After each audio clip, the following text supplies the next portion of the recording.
her smile. Look at the joy beaming through the crease in her mouth. No. She doesn't wear her sorrows, she walks on them. Standing tall every day, shoulders back, chin up, hair swaying, hips swinging to the rhythm of the streets. She is a work of art. Many will be drawn to cross her path, but only few will uncover her story. Birthed from a womb of a goddess, she inherits greatness. A great task for a soul so perfect, whose sole purpose is to cater to another. 5 letters, one word used to describe her: queen. You are what the world needs yesterday, today, and forevermore. Placed on Mother Earth, or more specifically, the motherland. Welcome to another episode of the Bantu Boyz Podcast. I'm your wonderful host, Azalingai, Baleko Zizawista, here with Theresa. Oh gosh, you gosh. You get a special honor. Yeah, you get a special. Ladies first. Hey, you know what's funny? I didn't do her intro. I'm so sorry. We should have. I didn't do this great intro for you. But look, today we're gonna talk about poetry. Right? I'm a fan of poetry. Patrick's a fan of poetry. And we have this wonderful Congolese poet that we grew up with. She's out of Los Angeles, California. Well, born in Los Angeles, but out of Phoenix. Mm-hmm. Phoenix, Arizona. Azali Leki Abiso. She's Congolese. Give it up for Theresa Lovely. Ooh. We'll add the leopard like in the editing. We'll add a leopard like growling. All right, ever. So, Theresa Lovely, please explain us your name and how did you get into poetry? Why Theresa Lovely? Theresa. Therese. I'm sorry, Therese. Therese. Hey. I'm like my mom and my brother. Theresa, because that's my first name. Lovely is actually the name that my father gave me, and I just kind of ran with that all the way throughout my life, and it's just kind of stuck with me. I have a little bit of a lovely personality amongst others, but Theresa Lovely, there you have it. It's pretty simple, easy. How'd you get into poetry? How did I get into poetry? Mm-hmm. I've always been a writer. I've always been really into creating and just expressing myself. Growing up in a household where you're speaking multiple languages, like French and Lingala and sometimes Swahili and English, it's like sometimes hard to get your word, like say what you want to say and for people to get it the way you want it to be heard. So after years of just kind of being misunderstood when trying to communicate with people throughout my life, I was just like, you know what, maybe if I write it down and say it in a way that really makes sense to me, maybe it'll make sense to other people, So I got into writing pretty young, and then when I got into like school, middle school, high school, I was into a lot of writing classes that helped, kind of progress my writing, and I just developed a passion for it. That's great. Was there how long have you been doing poetry? Did you catch yourself writing poetry when you were like young, like as a child? Mm-hmm. Yeah, my mom told me that my first poem that I wrote, I was like 4 years old. It was really short. She said she still have it. I haven't seen it, but so sweet. That's cute. Yeah, but I would say that I started really getting into writing poetry when I started writing music. When I was in high school, me and a few of my friends started writing songs that, we wanted to hear. And this is in English, right? This is in English, right? In English, yes. Okay. No, because it's like, you didn't write poetry in Lingala or in like Swahili, right? Or French? I didn't. I tried once to see if I could make up a song in French. It didn't work too well. Oh wait, so parlez-vous français? Un peu. Je parle un peu français, mais j'ai oublié beaucoup. Parce que how can I say? There's nobody I can talk French without here, really. So I just forget all of it. Yeah, it's Arizona. It's hot. Nobody wants to talk. It's too much work to talk. It's hot. It's too much work to talk. It's too much work to talk. It's hot. No, because it's funny because I started writing poetry when I was in 9th grade. I like music. No, 8th grade because I like music. Remember when DMX came out? Well, that's tagging my age. When DMX came out, Hey, you could have been a little kid, a little child, you know. You know how crazy that would have been if you were in 5th grade and you're writing to DMX, Flesh of My Flesh, Blood of My Blood? That would have been crazy. But I remember writing raps to DMX, but then in 9th grade when I went to high school, there was like a poetry contest, and I was like featured in the newspaper. Oh, wow. So, in the school newspaper for like poetry, like, oh, this guy's a great poet, blah, blah, blah, this, or whatever. And it was real weird because sort of like the same way like Tupac. You don't want to be known as a poet because poetry's soft. And poetry is looked at as being soft. So it's like, no, I got to make it more masculine and turn it into like rap or whatever. But, so wait, how did you get into like writing? Like, I mean, it's funny because like getting into poetry is writing because it is music. Yeah. Is the base of it just music? Well, it depends how you look at it.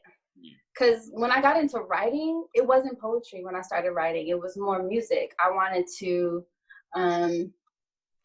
play with the sounds with my words, like, play with the words and create melodies. And honestly, with the rhyme schemes and all of that, it made it more fun. And when I got into writing poetry, it was like without the music, it made it a little bit harder, but it allowed me to just take more time through the process and listen to myself more instead of listening to the music, if that makes sense. No, it does. I don't want to jump questions, but I'm looking at the questions and it's like, what about like, what's your like poetry like structure? My poetry structure? Yeah. I am such a free spirit. I don't like no rules. I don't like, I'm a rebel. I'm like, let me just be. So my favorite structure is just free write. I like to just write and spoken word. I like to rhyme a little bit, but I don't like to be pressured to have to rhyme anything. Mm-hmm. I like to just let my words flow and speak for themselves. Hey, question. Just wondering, you said this. What's the difference, I guess, between spoken word and like other kinds of poetry? I feel like with poetry, there's a little bit more structure and a little bit more intent in how you're writing the poetry. Like there can be stanzas, there can be where it's like paragraphs specifically, there can be lines where you have a certain amount of lines specifically, there can be a certain rhythm, there can be a certain theme. But when you're doing spoken word, you're kind of just speaking. You're kind of just speaking, and it doesn't necessarily have to have a specific flow. You just kind of, you have that typical poetry, and we are sitting in a room, my brother, and you just kind of go with the flow, and you allow your words to move you and move your audience. And with poetry, it does the same thing, but it's a lot more structured, It's interesting because, like, we're talking about music and rap. What type of music were you listening to that helped influence your writing? Oh, a lot of mellow stuff, of course, Jill Scott, of course, Erykah Badu, of course, Jhené Aiko, because she's an amazing boy, come on. Hey, look, this quarantine, I was telling Patrick off camera, so I, like, rediscovered Jay Dilla, right? Mm-hmm. Like, I don't know, I probably, like, streamed, like, maybe 40 of his beats. I just love, like, I don't like, I like Slum Village, but I like just his beats. Mm-hmm. Like, I like jazz, right? So, but Erykah Badu's like music is incredible.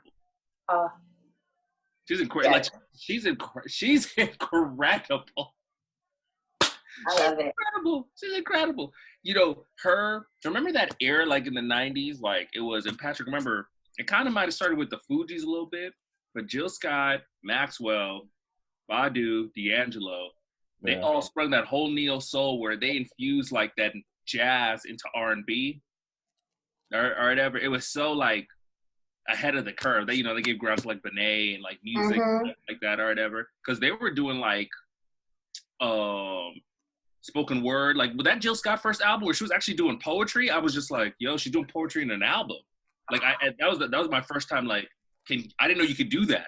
I didn't know you could do that. I didn't know you could do that.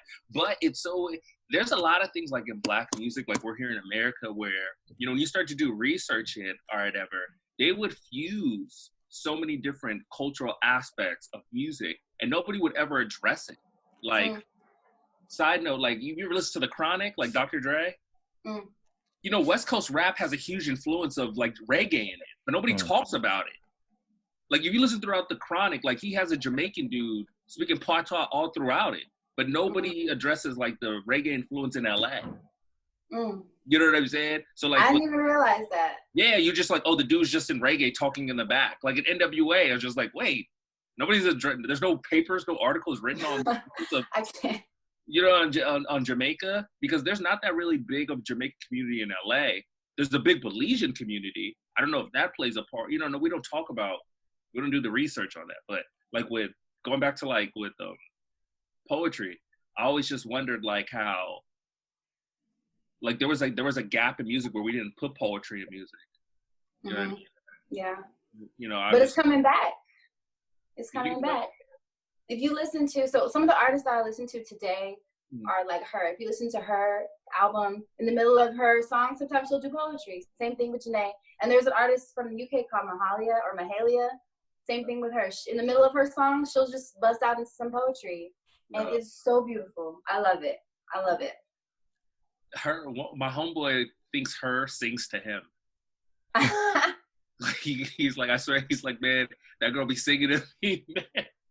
And it's probably it. Like we forgot like how essential or how respected poetry is as an art form. Like, man, what about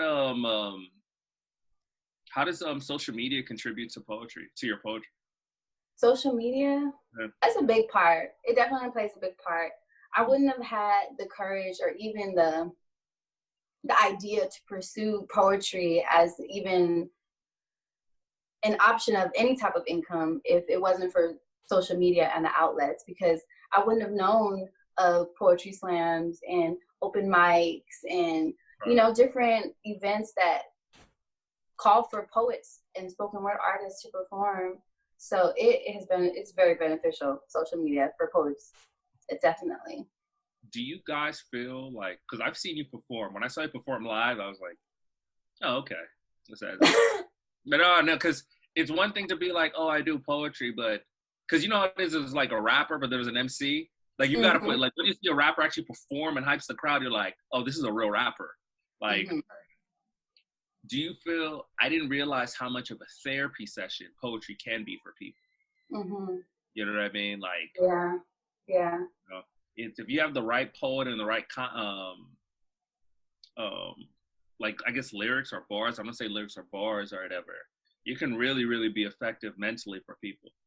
And Patrick, you want to go to the next question? I don't want to keep Well, I did have a follow-up. Just wondering, because you're talking about social media and following, you know, and finding out about different events. So where you're at in like Phoenix, at least from what I see on social media, it seems like there's a really active poetry community out there. Yeah. Yeah, and just wondering, I guess with that, I mean, are there differences, variances? Like obviously here in LA, I imagine Hollywood, all that stuff is different. But I guess with Phoenix, where you guys are at, like, what's the poetry scene like there? The poetry scene out here is pretty. I wouldn't say it's dominant, but it's definitely something that a lot of people know about. We have 3 of our biggest poetry events. We used to have home-based poetry, which has been going on for 10 years plus. Shout out to HB. Then right now we have Poetic Soul. And that's usually every Wednesday nights. We have our one of our people out here that's like a platform holder for artists out here at Poetic Soul. His name is Cosmic Cadence. And then we have this other event that's like a poetry slam for a bunch of poets out of Phoenix. And there's more than this, but I would say these are the most prominent and the most consistent. And we have a poetry slam that happens every Thursday at in downtown Phoenix by Lawn Gnome Poetry or Lawn Gnome Bookstore, something like that. I can't remember the name right now, but they do poetry slams. And so with these platform holders in the community, they branch out and they put a lot of events out so that they bring people in. So even people coming out of town, they come in and they know about Poetic Soul. Oh, I've heard about this poetry spot, you know, and things like that. The community's pretty, I'm not gonna say close-knit, but the word gets out pretty quickly. When you come to Phoenix and you meet a few people, and you say, hey, where can I go for this, that, or the third? It'll be pretty quick for you to find out where to go. What Theresa, what do you think contributes to like a really good like poem? Like, because I always like, for me, because I always look at the root of poetry as like rap. Mm-hmm. Like that's so I always think like, oh, how did he make that word rhyme? Mm-hmm. How did he make that word rhyme? Yeah. Google Rhyme Zone. Oh, okay. No. Rhyming, what is it? Rhyming dictionary or? No, that's what I use all the time when I write. Rhyme Zone. Let's go to Rhyme Zone. That's why it's like to be a rapper now is so much easier than it was 20 years ago. Hey, it's not that easy, what rhymes with orange? Rhyme spoon with moon, but is that really gonna make sense? And is that bars really though? No, but here's the thing though. Like if you like this one line and you're like, I have to make it a rhyme. Think about it before. Like they would have to like brainstorm. You know, they weren't walking around with a dictionary. No. So, like now you have your phone. You have this computer in your phone in your pocket where you're like, oh, spoon. And then the fact they give you other choices, so now you can think of other ways to make it rhyme. So but that's the thing. When it comes to writing, you can make things rhyme, but you got to make it make sense. So you can't just rely on an extra word. Somebody can give you a pan and a piece of chicken, but if you don't know how to cook that chicken, you don't got nothing. You better tell us a couple of these women out here that are allergic to but that's a different topic. It's a different topic. It's a different podcast. You know, I always thought like what would make a good poem is the honesty. Because there's something like you can't measure with a real artist. Like, it's funny because my favorite artist is Tupac. And I just think about like so many tears in Dear Mama. Or him and like Bob Marley, right? Like if Bob Marley went into American Idol, he wouldn't win. He wouldn't even get past the judges, right? But he can make you feel. Mm-hmm. And that's something you can't measure. And I think that's the thing.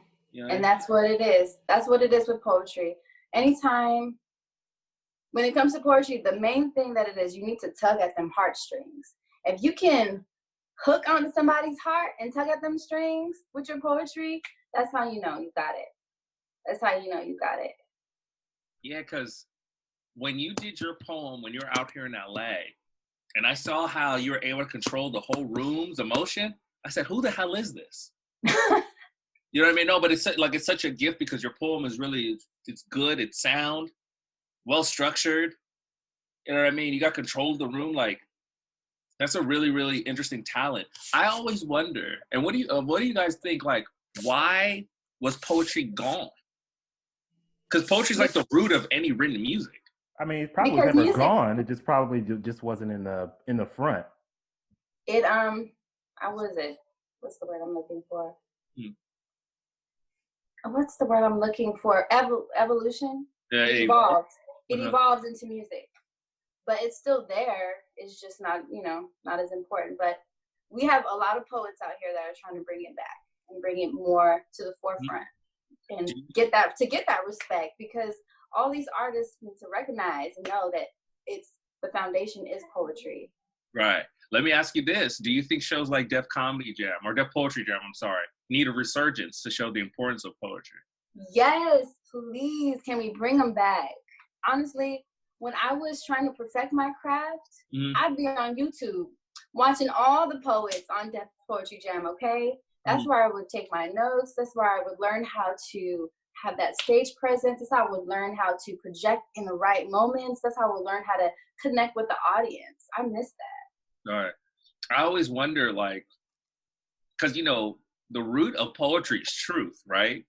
Mm-hmm. Right? That's what makes, let's say Def Poetry was to come back, you're on there performing, the domino effect you could have is you could challenge rappers, because when you think of a really great poet, I remember Def Poetry Jam, what was that guy's name? Black something. You probably know him. He was like Black. I don't know. His name was Black Art. Right? All I'm thinking is Black Mamba. That's all I got right now. Hey, rest in peace to Kobe. No, it's Black Mamba. No, but he was on Fabulous's album and he did a poem, right? And I was like, he's rapping better than rappers. So if Def Poetry Jam was to come back, you'll see a resurgence of poets that will actually uncover all these weak rappers. Because uncover, nobody knew already. Like, just look, good production, but I ain't listening for these lyrics. I know, but here's the thing: like, when we all think about our favorite rappers, they're really our favorite poets. You know what I mean? Like, if you listen to Dear Mama, I don't care what economic status, what person you are, how do you not feel for that song? You're like, he wrote a song to his mom. This is incredible. Yeah. You know what I mean? But it's really poetry. But, you know, Pac was like, I used to be a poet. You know what I'm saying? But it was looked at as weak or whatever. I wonder if during this time, if you guys were able to come back, if Def Poetry Jam was able to come back. I feel like during this time, poetry is definitely going to make a comeback because right now, with this pandemic and everything going on in the world changing, the way people are going to get access to music and, you know, artists is a lot different. And these artists, they can't do as much concerts. They can't, you know, do tours as much and all those things. So a lot of the stuff is going to be a little bit more distant, you know. And, you know, exactly. So I feel like poetry is definitely going to come back because it's easier for us to get that reach now. I mean, you don't really see a lot of poets if they're not already a musician doing big concerts or going on tour and things like that. Right. But I think it's a little bit more of a possibility now because there's less light on the, you know, the other side of it. And it allows us to come out more into the light, if that makes sense. Okay. No, it does. It feels like because right now, like where we are, like we're starting to realize like what's really important again. Like, you know, your family, health, this, that. So art is always going to be a reflection of life. So if you have like a real good poet that's like able to talk about the human condition, it will resonate more. Or people will feel that more. Like, it's very interesting. I can't listen to a song about like cars right now. First of all, I'm not driving because we're in car, right? You know what I'm saying? And you're just like, man, like I just want to be normal again. So everything that was extra that didn't matter, it doesn't matter anymore. You know what I mean? When you're hearing people are dying and stuff like that. So you kind of answered it, your poetry structure. Do you have like writers, poets, or that influenced you? Because you said yeah, I do. Give me one second. Come on, guys. Go somewhere. Is that the kids? Is that the dog? No, go with the phone to the back. It doesn't distract me, please. Thank you, sir. I'm sorry. We can cut that part out. No. We keep it in. It shows you're right. Wow, hilarious. Yeah. Okay. Poets that influence you? Writing, all that? I'm sorry. I'm drinking this Tangawizi. It's delicious. Go ahead. Tangawizi? Oh, yeah. How is it? Oh, delicious. Tangawizi, beets, carrots, apple, and mint. I got a juicer. I've just been juicing. Isn't Tangawizi sour? Yeah. That's why I have the beets and the carrots and the apple. Dilutes it. Okay. Yeah. I see you. That Congolese shake. Oh, yeah. It's an aphrodisiac, too. I'm trying to get an Anita. That's another topic. Some writers or poets, I'm sorry, we're totally getting off topic. One more time, bring it back. Wait. Who influences you? Writers, poets, your writing, your poetry, blah, blah, blah. You know. I would say writers and poets that influence me right now. My biggest influence right now, writers, I say songwriters right now is IMDb, Mahalia. IMDb. Okay. So, she's an artist. She's a musician as well, but I really like her style and the way she writes because even though it's not poetry, it's very free. And she's also African as well. I just don't know from which part of Africa she's from. Yeah. But I really like her style. She has a style that brings out her personality and she doesn't care about being too feminine or too masculine, if that makes sense. And then I also really love Jhené Aiko's stuff because she's very spiritual. So I bring that into my stuff as well. And then, what? No, I swear she'll be making love to me in her music. I swear. Is she talking to you too? No, yeah, she definitely. I'm telling you, man, that little girl, man, I don't know what the hell, man. I love Jhené Aiko. Tell me what you say now. I don't know what. I mean, and when I was growing up, when I was coming up, I read a lot of like Langston Hughes, like, of course. you know, August Wilson. You know, I love to go to plays too. It's one thing, because like when writing, you got to know how to tell a story. Yeah. So, wait, what's your favorite play? Like, what's the best play you've seen? Yeah. The best play I've seen. Yeah. So there's this group out here in Arizona called Black Theater Troupe, and they do a lot of award-winning plays, like Broadway shows. Yeah. There was one that they did a film about with Denzel Washington called Fences. Yes. Jesus. I just love it. Yeah, if you got problems with your dad, careful with that movie. It's gonna bring up some shit. Bring up some shit. I can't. Gonna bring it up. I saw that movie and immediately I got on the phone with a friend of mine. I'm like, because they got problems with their pops. I was like, you seen Fences yet? Nah. Oh, well, yeah, just. I've never seen it. I gotta watch this. Bruh, it's fathers and sons, straight up. Especially shitty fathers and sons. It's. Oh man. Really? Put it this way, our community, you will recognize, it will remind you of some people in our community. I can tell you that for sure. You're like, ooh. Well, the tontos with the second. Oh, exactly that. The tontos with the side kid. Oof. I cannot. Straight up. I was just like, yo. 15, your brother pops up like, who is this? This is your brother. What? Oof. Oh my goodness. Okay. Hey, it's funny, Theresa, because you seem like very well-rounded creatively. And I think that's like very important. Like, I think I don't want to say in America, but at least it seems now in this era, like they always pigeonhole people where you can only be one thing, right? So if you're like a rapper, you only worry about rap, where it's like, because remember back in the day, a rapper would never act or he would never do other forms of art.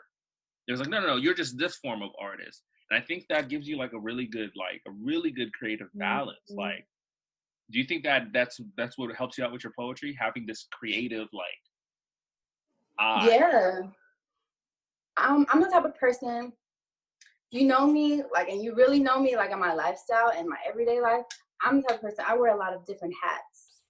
And I like to do a lot of different things and try a lot of different things. Creatively, I definitely do not like to be put in a box because there's so much opportunity to grow. There's so much opportunity to experience and so much opportunity to just learn more.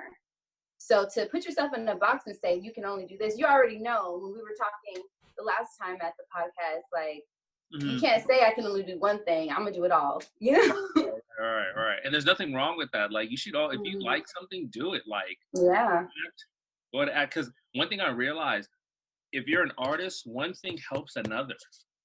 You know what I'm saying? Like, I'm not going to front. I think my rapping helps out my comedy. I think my comedy helps out my improv. My improv helps out, like, my personal point of views. It helps out help out everything. It doesn't just Absolutely. You can figure out ways to have all your different qualities and all your different skills help you in every part of your creativity. Right. Let me ask you this. All right. We talked about where you performed. Have you ever performed in gone to like New York or Chicago's poetry scene or the East Coast? Like, you ever done that? On the East Side, no, but I want to so bad. I've only done stuff on the West Coast. Only on the West Coast. The Bay. I do plan on it soon, though. What was that? The Bay. Have you done the Bay? I have done the Bay. The Bay. Last year, I did a tour with one of my friends. I don't know if I introduced him, but his name is JD Bailey, and he has. You know what I'm talking about? So they did a tour up in Oakland, all the way up, up that way, and I went and traveled with them. How is the Bay's poetry scene compared to like LA? It seems more like they seem like an East Coast city on the West. East Coast city on the West? Yeah, like they have like it that. It kind of is like that, but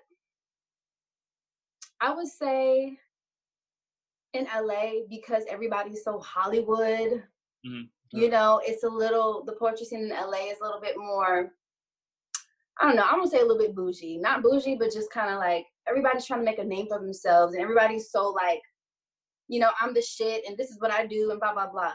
But excuse my language. But over there, it's like there's so much about the culture because it's not a hub for people to go to get famous. It's just a hub of community creatives, So it's a different type of feel. That's good. do you have any like favorite like? Wait, did you already talk about this? Your favorite poets? Yeah, because you said like Langston Hughes. I mean, that's dead or alive or whatever. Maya Angelou is like my two favorite right now is Maya Angelou and Jhené Aiko. Maya Angelou takes me back. Jhené Aiko brings me to the future. Why Maya Angelou? Because she is such a grounded woman that I just aspire to be when I get to that age. You know, like she is so in tune with her spiritual self, with the world and with her community and with her culture. And she not only tries to express herself through her poetry, she tries to educate through her poetry as well in such a way that is just easy to receive. And you're just like, you know. So my poem actually that I said on your podcast that I did there was actually kind of like another version of one of her poems. And so she's very much an influence in my writing. Okay. What about Paul Laurence Dunbar? Not a whole lot. Let me tell you, he's so dope. You know why? He was like, during Harlem Renaissance, he was like the first poet to write how people speak. So in the turn of the century, America was more like, I mean, clearly PC, but even more PC. So he would write how like street people, how they would talk. So he was the first to be like, ain't, what if, cuz, or, you know, say this, that, or whatever. And I think in my own mind, I think he influences Tupac, because like in the East Coast, they use metaphors, right? Like and this, that, and similes. But Tupac is like, I'm going to tell you directly how I feel. I hate this life because I am Poe. You know what I mean? It's kind of like Lawrence Dunbar. And it's kind of shocking at that time to have a poet be that sort of aggressive, because he would tell you exactly how you feel. There wasn't like any like metaphors or similes or whatever. Yeah. Do you think no, go ahead, sorry. No, I was gonna say I definitely have to get into his stuff a lot more. You know, I've been doing a lot of reading and trying to you know, pick at my writing skills, and you know, I'm always working on myself, so I'm definitely gonna tap into him a little bit more. What about like, do you listen to jazz? Here and there. I listen to like Robert Glasper sometimes, because I really like, I would say Robert Glasper is one of my favorite jazz artists right now, because he brings a little funk to it too, you know. These new jazz kids, they don't know anything about it. Are you talking about old school jazz? Okay, my bad. What you got? Coltrane, Charlie Parker. Yeah, Charlie Parker. Miles Davis, a little heroin with my... No, I'm just playing. Franco. Miles Davis. Franco. And Franco. The reason being is because like when you hear like Billie Holiday, right? Yeah. And Billie Holiday, like Strange Fruit, she spits like poetry, and I wonder like, do you listen to that as well? Sort of like a little like an influence or whatever. Especially those Bond and stuff like that. I haven't actually, but I'm giving you so much game right now. Oh, you are. You really are. I'm taking mental notes. Mental notes. You know, it's always a time to learn and work on things. Hey, Theresa, Theresa Lovely. We're here with the poet Theresa Lovely. Let me ask you this: are you published or plan to be published? Oh yes, very soon. I'm working on a book right now. Hey. So that should be released, if not by the end of this year, next year for sure. Right. It's going to be a poetry book, but it's going to incorporate my music and some short stories as well. So I'm really excited about it. Strong. Okay, and this will be like on Amazon, everything. All right. Will it be audio as well? Like, will you do like a... Yes. Okay. Yes, I'm going to do audio too. So the poems that are going to be in the book, there's going to be audio versions of those as well. Oh, strong. Make sure you send us the link or tag us so we can like repost it. Yes, I got you. What about this? You know, we're on the Bantu Boyz podcast. You know, we're Congolese. You know, Batia Ken or Banea Congo. Do you know anything about any Congolese or even just African poets or whatever? I don't actually. I don't. The only I can't even say. I do not. Do you?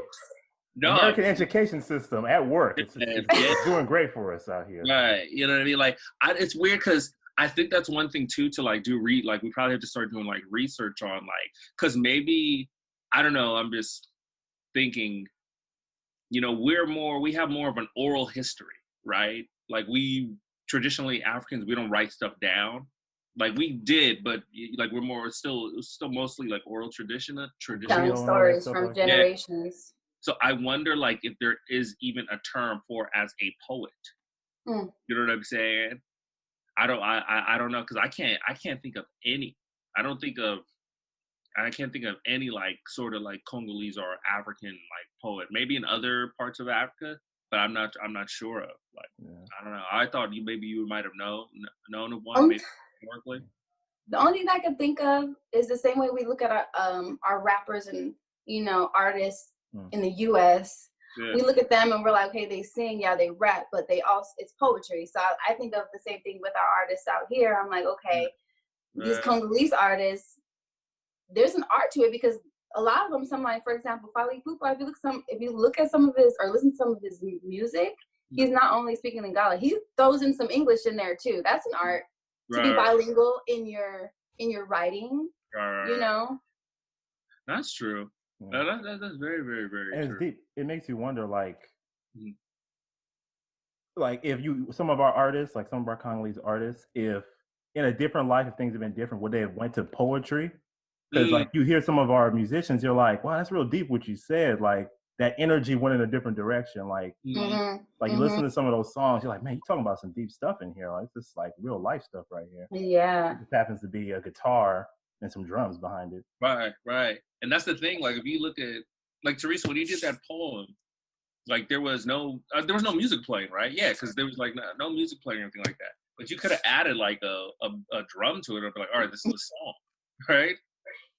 I could have, yeah. Right, you know what I'm saying? Then it's a song. So is poetry just music without the song, without the melody? It could be. But I think sometimes the reason why there's poetry without music is so that you don't get distracted from the music and you actually just can listen to the words. That's true. That's very, very true. Wait, Patrick, do you have a favorite poet? I didn't ask you.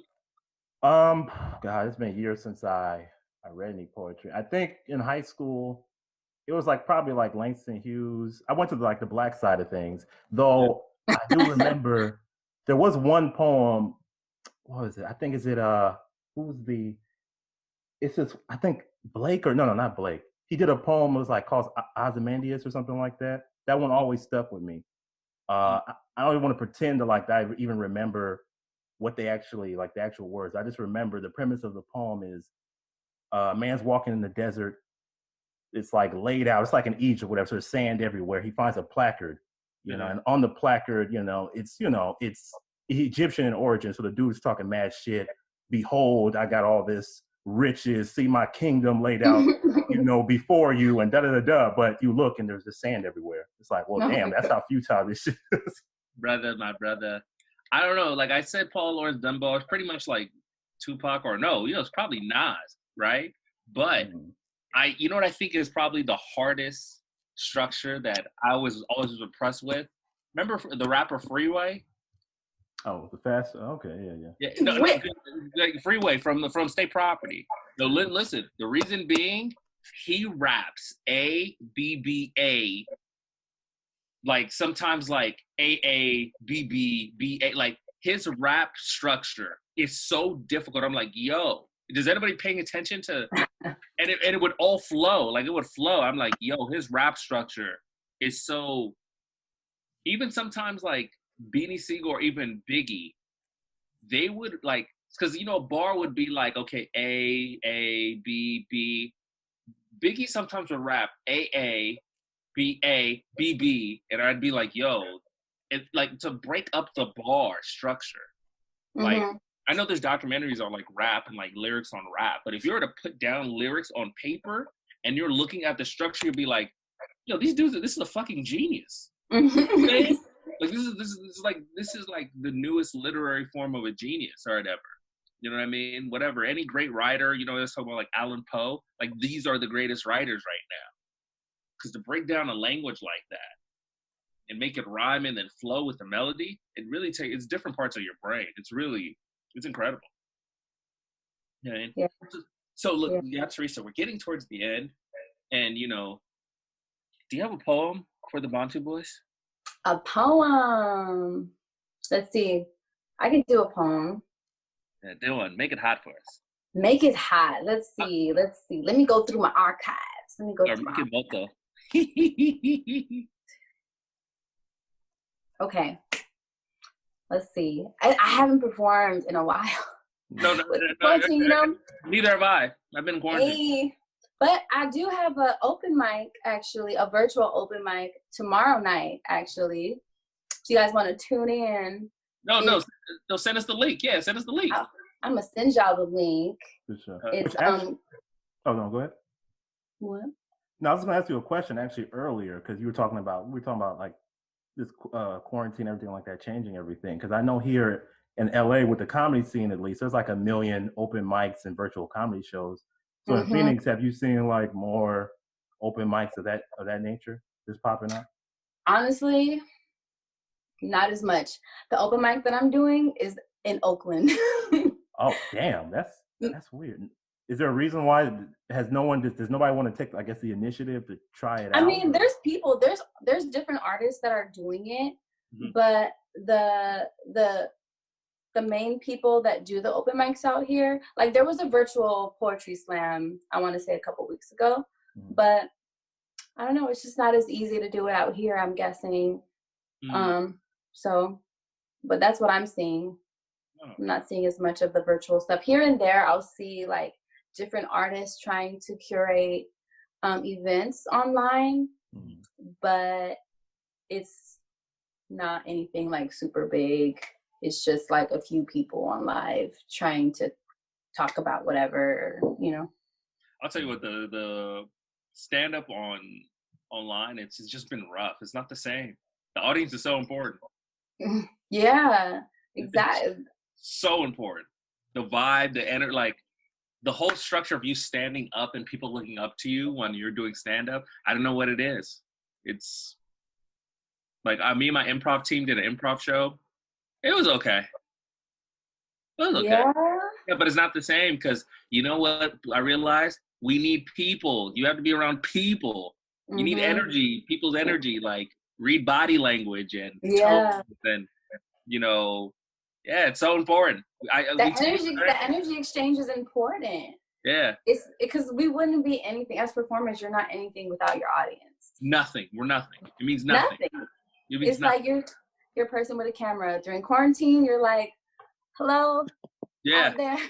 Yeah, dude, yeah. You know, we can't feel the energy. We can try, but this machine's in the way. I mean, it's not the same. But anyhow, give us a nice poem. Oh, wait, before we start the poem, hey, you owe me a poem for my album. You thought I forgot, huh? But let's go. I did not forget. I didn't think you forgot. We're working on it. We'll talk more about it later. We'll talk about more. All right. So give us that hot poet. Hot poet. This one's gonna be a real easy one. I won't do the whole thing. I'll do the first few lines of it, and then if you want to hear more, charge my social media. You know what I'm saying? Cash App. I'm just kidding. No, put your Cash App on. Yeah, put the Cash App. Put the money. If they willing to give it. Zwan Bongo. Take it. Alingin Bongo. All right. This piece is called "You Got Me Open." It's basically about poetry and about expressing yourself and taking times where, you know, you're dealing with stuff and having an outlet that suits you, basically, okay? I'm going to close my eyes. You're going to close your eyes? Okay. Suppression can be a hell of a drug. When you begin to fall victim to your circumstances, sometimes the only way to cope is to go numb. And I should know. See, I've been living with my head down and my mouth shut. Hands over my ears, and if it was my choice, I wouldn't even want to think clear, but you got me open. And I'm talking about my mind, so I'm just trying to be mindful of how you got me full of hope and not quite sure what I've gotten myself into, but apparently it's a universe that sent you, so I'm just going with the strokes and using your mind as a canvas as I paint this poetic picture, so bear with me. As I take you on this mental journey, see just how you found me wounded, aching parts and brokenhearted. Took the time to really listen and never left me when it started. Just, oh, this you that I give my thanks to. You become my sweet poetry, providing a sweet escape that allows me to exist so freely. Showed up with an outlet that I can plug into and just be me. Extracting me from myself so I can finally move forward and enhancing habits of my health had me replacing all my borders with things like trust and genuine love and allowing myself to feel while opening up like poetry. And I'm gonna just stop it right there. You can keep going. It's just so therapeutic. Like, nah, it's so nice and so lovely. Oh my goodness, really is. You know. That's you're fire. We lost her feed. Oh, there you go. Yeah, you're fire. Let me tell you something, Theresa. It's not moto. That's fire. I appreciate y'all. No, I appreciate you even more because, like, you're hopefully you'll be the charge in these Congolese poets. You know what I'm saying? I want to. I would love to, honestly. I had in mind to get more involved in the African community, at least out here in Arizona. Mm-hmm. I just haven't had a chance to dive deep in it because, to be honest, it's not very common. Like, being like, yeah, we have a lot of Congolese artists, but I don't see them out. I don't hear about them enough. Well, I think that's probably your calling for you to be out there, because I know one thing Patrick would always tell me, there's an audience for everything. So there is a Congolese audience that's like, oh, a poet that talks about our stories or stuff like that. What? You know, there's an audience there for it. So hopefully through us and as we expand and you expand, and we know like, hey, we actually have a poet. You know what I mean? People will, will take interest because there's a need. There's like a need for it. Yeah. Yeah. Patrick, do you have any more questions? Because I want to ask her, our good spirit animal question. Spirit animal one. Just wondering, and you kind of talked about it a little bit, but I guess, does, your Congolese upbringing, the culture at all, does it like show up in your poetry at all, or your music, or just any of your art? Oh yeah, I have a poem. It talks about my upbringing, actually. It talks about my background. And I actually talk in Lingala and French in that poem. Hey, okay. So yeah, it's one of my favorites. It just talks about, it's called This Little Girl. And it just talks about growing up and wanting to be able to express myself, but experiencing different cultures and trying to grow up in that, kind of what I touched on earlier about just being misunderstood and having a background where you're not just American, you're not just African American, but we have like roots literally back in Africa and a different upbringing than our peers that are born and raised here. It's funny because we did a podcast with this Congolese girl, Stella, that is, she has a charity in Congo that helps out disenfranchised kids in Congo, but she's trying to start a women's, this is barring quarantine, she's trying to start a women's conference, Congolese women's conference. I'll definitely put you in touch with her. Yes, please. Yeah. Because if you're like, oh, you know how you Black women do when you guys find each other, you know what I mean? Oh my gosh, she's doing something like me, girl. We should be friends. You guys do all that. Yeah, but no, it's real deep that you ended up in poetry and just art and expressing yourself. Because it's funny, at least that when you kept bringing up your upbringing and struggling to be understood, because we have a culture that very much, especially with kids, it's like, shut up, speak when spoken to. But I don't want to hear, there's a lot of be quiet. Right. And then you're like, okay, fine, I'm gonna write. You know what I'm saying? I literally say that in that poem. I literally say, that's how we're treated. You know? Hell up. We don't deal with our emotions. We don't deal with our psyche. You know what I mean? We heard, I say in the poem, Mwana nangai, kanga munoko na yo. That's all I heard growing up. Kanga munoko na yo. And that should be my ringtone. That's all I heard. And Zoba. Oh, your mom was very PC with it. You didn't hear no Nyama, Zoba. I heard Nyama, imbecile. Imbecile. Oh, goodness. Oh, no. Did I bring out terrible? Oh, sweet. When you messed up. Or what? Oh, sweet. Oh, yeah. You know what? I don't understand that. That should be insults. That I don't understand that. Yozui. What do you mean I got? I didn't want it. That's what you get. Hey, that's really good. Insults. That's funny. I wrote that down. Congolese insults. All right. So look, Theresa Lovely. This was great having you on. We're gonna do this again. Like I told you, I'll put you in contact with the Congolese girl that's gonna start that Congolese women's conference or whatever, and it's gonna be here in LA, so it won't be too far. Yeah. Or whatever, we have to plan or whatever. And make sure you tag us when you release your album so we can like repost and share and whatever support we can give. Thank you. No, thank you. I guess one last question. We ask every guest this: what is your spirit animal? My spirit animal is a Black Panther, because a Black Panther is a mutated leopard. It's strong, it's quick, but it's not that big. It's like mid-size. But then the fact that it eats in a tree, I think that's so cool. Right? That's pretty cool. Yeah, the only cat that eats in a tree is a leopard.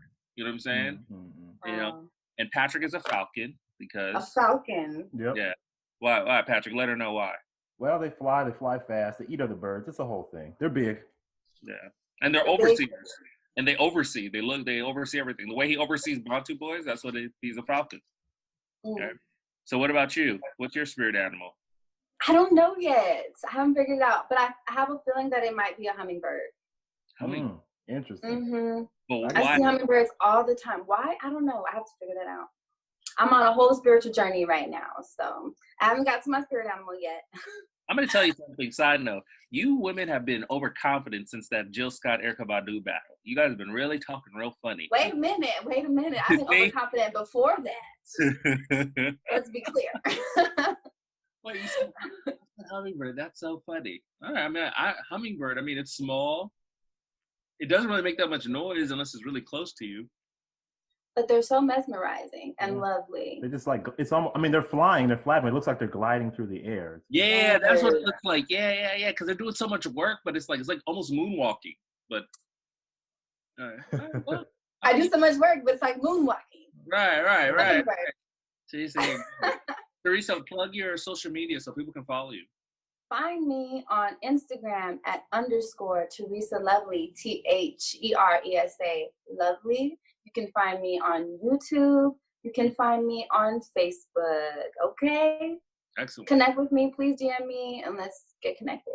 Wait, what's the Cash App? Get that Cash App again. Yeah. Oh, my Cash App is, the $ Theresa Lovely. All right? Don't forget.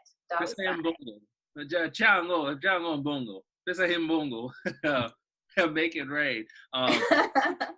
It's been great. It's been a pleasure, Theresa. You can follow us, Bantu Boyz. Like us on Facebook. Subscribe on YouTube. Spotify, subscribe on Apple Podcasts, Stitcher. Comment. We will respond, like, and make sure you guys share with everybody in your family and friends. And Patrick? Social media, you can hit me up at Congolese.YouTubers or African.YouTubers on Instagram. DM me. We promote the culture, Congo and the diaspora. Mm-hmm. Hello. Well, that's it. It's been lovely. We'll see you guys next week. Merci, Mingi. Peace. Peace.